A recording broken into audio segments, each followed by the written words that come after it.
Mesdames et messieurs, bonjour et ravi de vous retrouver dans cette nouvelle édition de Midi au Caire, votre fenêtre sur le monde égyptien, votre fenêtre à travers laquelle on essaie de vous présenter presque les grands événements qui ont émaillé la scène égyptienne durant les derniers jours. Très très vite, nous allons commencer cette nouvelle tournée dans le monde égyptien, mais après cette petite pause.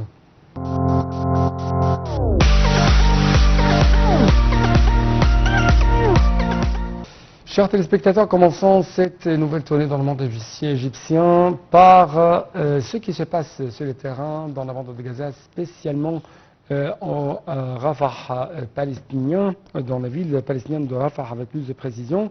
Et en fait, on trouve que le président Abdel Fattah al-Sisi a appelé toutes les parties à intensifier les efforts pour parvenir à un accord qui mette fin au drame humanitaire du peuple palestinien, achève l'échange des otages. Dans un tweet sur sa page Facebook, le chef de l'État a dit, je cite, « Je suis attentivement les développements positifs des négociations actuelles visant à parvenir à une trêve globale dans la bande de Gaza. J'appelle toutes les parties à intensifier les efforts pour parvenir à un accord qui mette un terme au drame humanitaire du peuple palestinien et achève l'échange des otages. » Fin de citation présidentielle.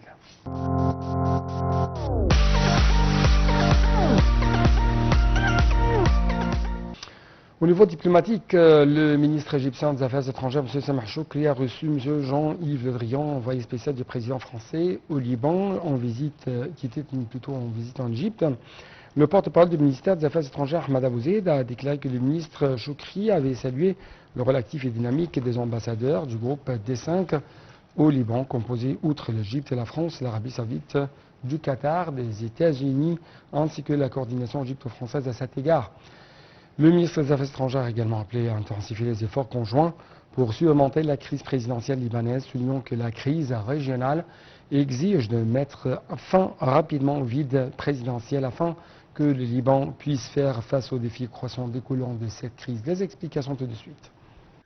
Le ministre des Affaires étrangères, Sameh Choukri, a reçu M. Jean-Yves Le Drian, envoyé spécial du président français au Liban en visite en Égypte.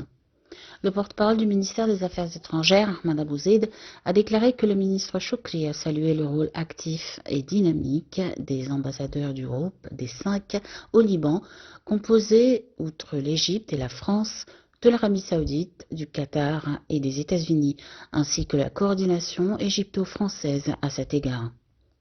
Le ministre des Affaires étrangères a également appelé à intensifier les efforts conjoints pour surmonter la crise présidentielle libanaise, soulignant que la crise régionale exige de mettre fin rapidement au vide présidentiel afin que le Liban puisse faire face aux défis croissants découlant de cette crise. Le porte-parole a ajouté que la réunion a également abordé l'importance de poursuivre les efforts de la Commission des 5 pour faciliter un accord entre les différentes parties libanaises sur un candidat présidentiel et mettre fin à cette crise le plus rapidement possible. Le ministre Sameh Choukri a également abordé les développements régionaux et leur impact sur la stabilité de la région, réaffirmant la position de l'Égypte, appelant à désamorcer la crise dans la bande de Gaza et empêcher l'élargissement du conflit dans la région. Choukri a souligné la gravité de la situation à Gaza et l'incapacité de la communauté internationale à stopper les violations israéliennes de la souveraineté palestinienne à Rafah. Il a appelé les grandes puissances et les parties prenantes à adopter une position plus forte et de ne pas se contenter de simples déclarations. Le ministre des Affaires étrangères a également souligné l'attachement de l'Égypte à la sécurité, la stabilité et la souveraineté du Liban, affirmant que le Caire appréciait les efforts français visant à apaiser le sud du Liban. Il a ajouté que le Caire est disposé à coordonner avec Paris à cet égard, soulignant la nécessité d'inclure toute proposition visant à appliquer la résolution du Conseil de sécurité 1701 pour préserver la souveraineté et la sécurité du Liban et mettre fin aux agressions israéliennes contre ce pays. De son côté, Le Drian a dit apprécier les efforts déployés par l'Égypte depuis le début de la crise dans la bande de Gaza, dans le but de parvenir à un cessez-le-feu. Il a ajouté que l'Égypte a joué un rôle central au sein de la Commission des 5 pour apaiser la situation sur le front libano-israélien, ainsi que pour fournir une assistance à toutes les parties libanaises afin de surmonter l'impasse actuelle liée au vide présidentiel au Liban. Les deux parties ont convenu de poursuivre les consultations pour soutenir la sécurité, la stabilité et la souveraineté du Liban et de fournir toutes les formes de soutien au peuple libanais pour l'aider à surmonter la crise actuelle, à choisir ses dirigeants et à permettre à ses institutions d'assumer leur rôle.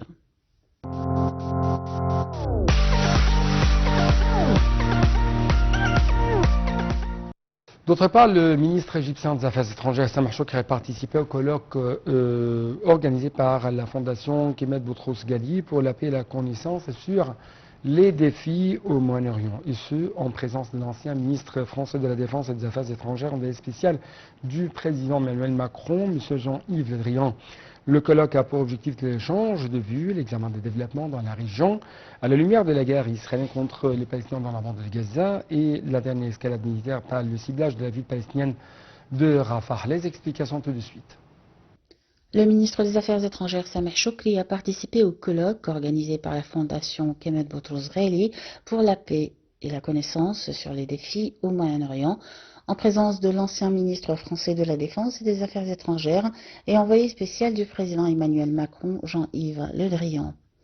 Le colloque a pour objectif l'échange de vues et l'examen des développements dans la région à la lumière de la guerre israélienne contre la bande de Gaza et la dernière escalade militaire par le ciblage de la ville palestinienne de Rafah.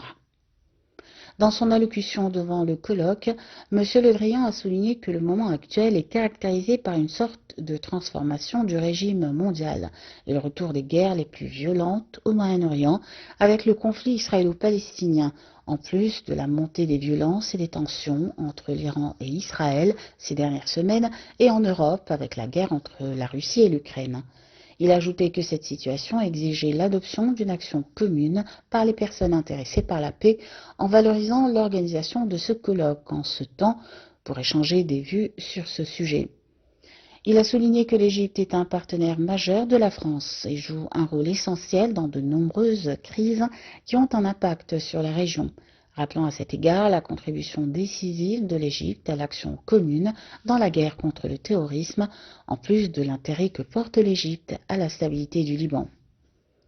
M. Le Drian a valorisé l'engagement par l'Égypte à la question de lutte antiterroriste et au développement économique, dont dépend de la stabilité au Moyen-Orient. Il a évoqué les conflits et tensions dans des pays voisins de l'Égypte, surtout le Soudan, où les effets de la guerre actuelle influencent directement l'Égypte et la préoccupent, en plus de la Corne africaine, la poursuite de la crise du barrage de la Renaissance, le conflit en cours depuis le 7 octobre dans la bande de Gaza et la détérioration de la situation sécuritaire en mer Rouge, affirmant l'importance de parvenir à un règlement diplomatique en faveur de tous les pays concernés.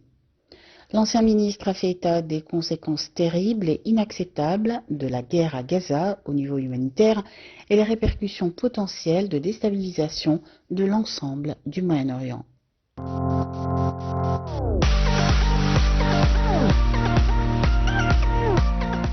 En fait, le commandant général des forces armées, ministre de la Défense et de la production militaire, le général d'armée, Mohammad Zaki, s'est entretenu avec le chef du commandement central de l'armée américaine, CENTCOM, le général Michael Gorilla et la délégation qui l'a accompagne.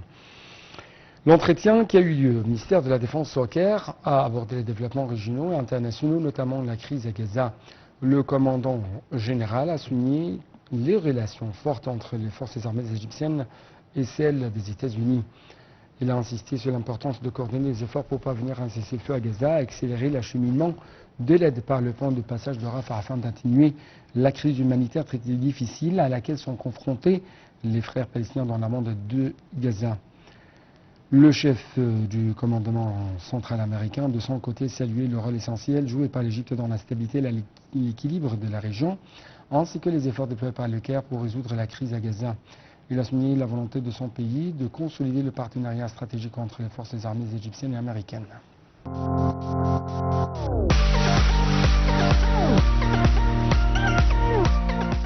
Le ministre des Transports, Cam et les Loisirs, a annoncé que le fonctionnement expérimental avec passagers de la dernière partie de la troisième phase du troisième ligne du métro commencera mercredi 15 mai.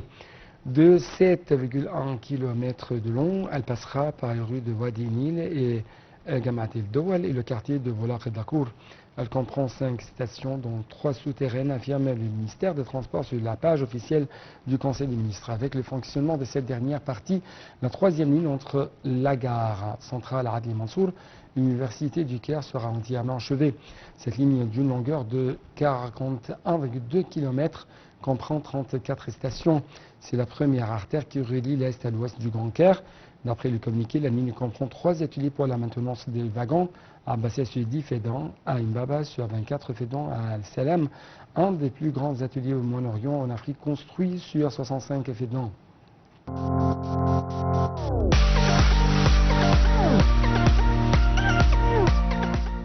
Le président exécutif de l'Autorité générale de l'investissement des zones franches, GAFI, M.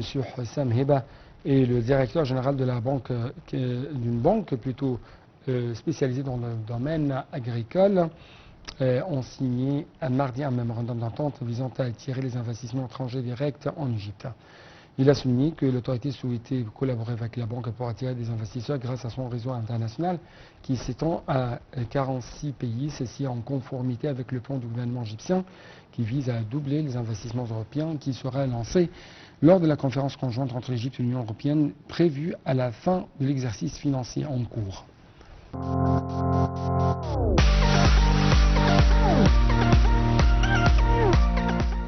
En fait, l'Égypte est disposée à transmettre ses larges expertises dans le domaine du développement urbain aux frères dans le sultanat d'Oman. C'est ce qu'a dit le ministre du Logement, Hassan Ghazar. Le ministre a accueilli mardi son homologue omanais, Khalfan Ben Saïd, qui a commencé une visite au Caire pour examiner la coopération commune. Le ministre omanais, au cours de sa présence en Égypte, s'informerait de l'expérience, ou plutôt s'est informé de l'expérience égyptienne urbaine, s'est rendu également au projet dont nombre de nouvelles cités avaient des entretiens avec les responsables du groupe de développement immobilier.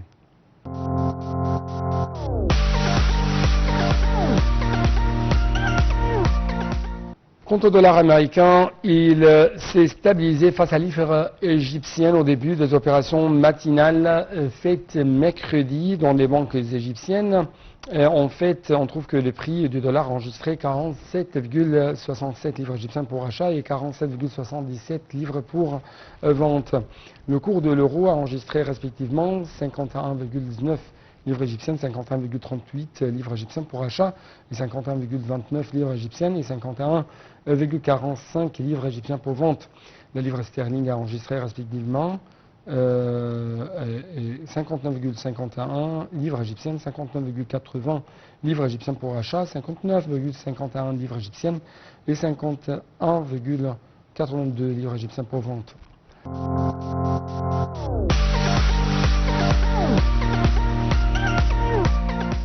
Clôturons donc cette édition, chers téléspectateurs, par cette nouvelle concernant les Égyptiens à l'étranger. Et avec plus de précision, on trouve que la ministre d'État à l'immigration et aux affaires des Égyptiens à l'étranger, Sohra Guendi, a affirmé que son ministère n'hésiterait pas à déployer des efforts visant à renforcer l'appartenance des Égyptiens à l'étranger, soulignant de ceci d'instaurer la confiance entre eux et l'État égyptien.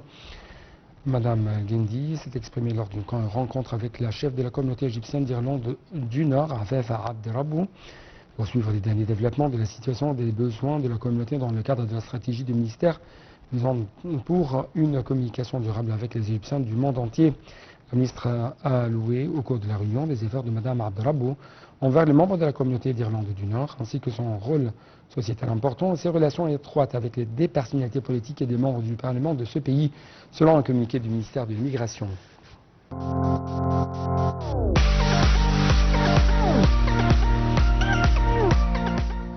Donc avec cette dernière nouvelle, nous devons clôturer cette édition. Merci beaucoup pour votre attention. À la prochaine.